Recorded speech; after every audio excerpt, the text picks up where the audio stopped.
Hello humans, my name is Dale Kingsmill and I vlog about mythology for the Geek and Sundry Vlogs channel, which is where you've found yourself right now. This week I actually wanted to step out of Greek mythology and finally do for you a Norse myth.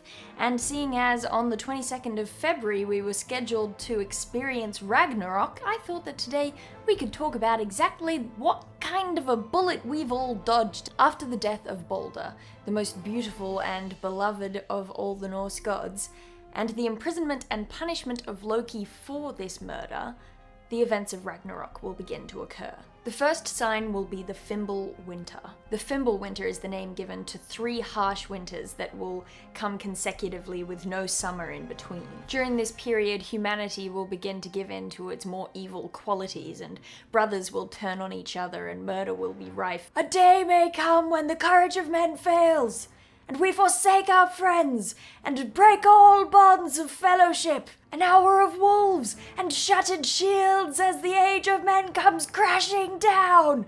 But it is not this day. Well, actually, yes, it is this day because we're talking about Ragnarok. And according to the myths, that is exactly what's going to happen as part of Ragnarok. Then 3 roosters will crow simultaneously. As a warning that Ragnarok has begun, a bright red rooster will crow to the giants, a golden one to the Aesir, or the Norse gods, and a soot red one will crow in hell to warn the unworthy dead, that being those dead who didn't make it into Valhalla. The 2 wolves, Skoll and Hati, who have been tirelessly chasing the sun and her brother the moon across the sky, will finally catch up to their prey and devour them. At this point, all the stars in the sky will fade, and the earth will shake so violently that mountains topple, and all the restraints in the world will be shattered, allowing Fenrir and Loki both to finally break free from their bonds. Yeah, it's getting pretty bad, right? Yeah, well, just wait, it gets worse. Fenrir will begin charging forward, and this is a wolf so huge that when he charges, with his mouth open,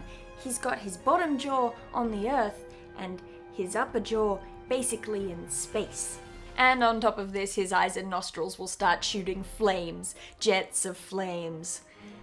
'Cause the giant devouring wolf guy wasn't scary enough. Then the giant serpent Jörmungandr, who is also known as the Midgard worm and is a giant sea snake that kind of wraps around the planet. Yeah, he's gonna decide that he wants to join in too and start thrashing about on his way to land, which causes a giant flood to cover the earth. And then a ship made from the nails of dead humans is gonna be released from its mooring by this flood and set sail upon the terrifying snake waves. So while the frost giant Hrym is sailing this boat of dead fingernails off to the battle, and while the giant snake Jörmungandr and Fenrir team up to destroy everything together, the sky will split in 2, allowing the fire giants to join into the fray. Their king, Surt, will ride first with a sword as bright as the sun that, by the way, remember, no longer exists, and his sons will ride across the Bifrost, which is the Rainbow Bridge, to Asgard, and destroy it, which is never a good sign. And so the army of fire giants, Fenrir, Jörmungandr, Hrym, and all of the frost giants ever, as well as Loki leading an army of Hell's Own, all of these people will make their way to the field of Vigrid, which is a battlefield so huge that it's supposed to go off for 100 leagues in every direction, which is probably good if you're gonna be encompassing all of the armies ever, as well as a giant wolf and a snake so huge it entangles the world. So, while all these forces are gathering to destroy the world, Heimdall stands and blows the yellow horn and alerts the gods, so they all wake up and decide to have a council. And then the last omen before the Battle of Ragnarok actually begins. Yggdrasil, the world tree, shakes, and by this point there isn't a single thing on heaven or earth that isn't afraid. So the Aesir and the warriors of Valhalla, fallen soldiers who were deemed worthy by the Valkyrie, all dress for war and head off to fight. Odin goes to take on Fenrir and Thor goes to fight Jörmungandr. During the fighting, Freya, the god of plenty, tries to take on Surt, king of the fire giants, and it doesn't go well. He dies. But it's like Game of Thrones or any Joss Whedon show, you just have to get used to that. The Hound, Garm, who is described as the worst of monsters, having also broken free from his bonds, runs in and attacks Tyr, the god of war. Now, Tyr already lost his right hand while trying to bind Fenrir in the first place, so I can't help but imagine that he must have some kind of dog canine based issues, and the two of them kill each other in the struggle. Thor finally manages to kill the great snake Jormungandr,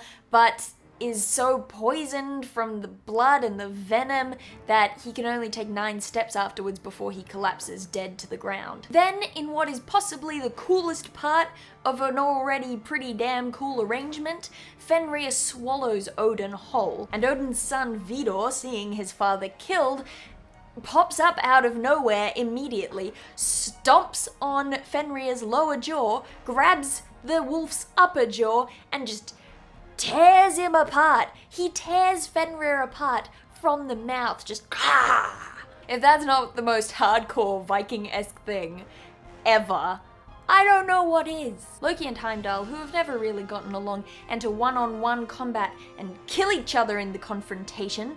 There's a lot of that going around. And finally, Lord of the Fire Giants, Surt, decides that he's had enough and sets the entire planet on fire. The world collapses and slips into the boiling sea while the heavens burn. Yeah, so suddenly I'm thinking that the zombie apocalypse isn't the one that we should be worrying about. But one of the wonderful, wonderful things about Norse mythology is that it's of a cyclical nature, so everything comes in circles. Where there's an end, there is a beginning, and so we get a nice little bit of friendly aftermath. We're told that the earth will rise once again from the sea, and it will be beautiful and green and covered in crops that don't actually need to be planted. And as it turns out, the sun actually had a daughter before she was eaten by Skoll, the wolf that was chasing her. And this daughter is just as beautiful and radiant as she was and will take over her mother's job. The field of Idavol will now exist where Asgard used to be. And Vidor, the one who ripped the giant wolf apart, and also Vali, who both survived the flamey death of everything, will both live here. They will then be joined by Modi and Magni, who are sons of Thor who inherited Mjolnir, the hammer of Thor. And finally, these four will be met by Balder and Hodor, who have returned from the land of the dead. And together they're all gonna sit around and recount memories of battles of days gone by and the good old days, you know, before everything was destroyed horribly. So these are the gods that survive. But on top of that, 2 humans named Leif and Leifthrisir hid themselves during the Fimbul winter in a place called Hodmimi's Holt, which could be a forest or a wood, or may in fact mean that they hid themselves within the trunk of Yggdrasil, the World Tree itself. And these 2 survivors will live on the Morning Dew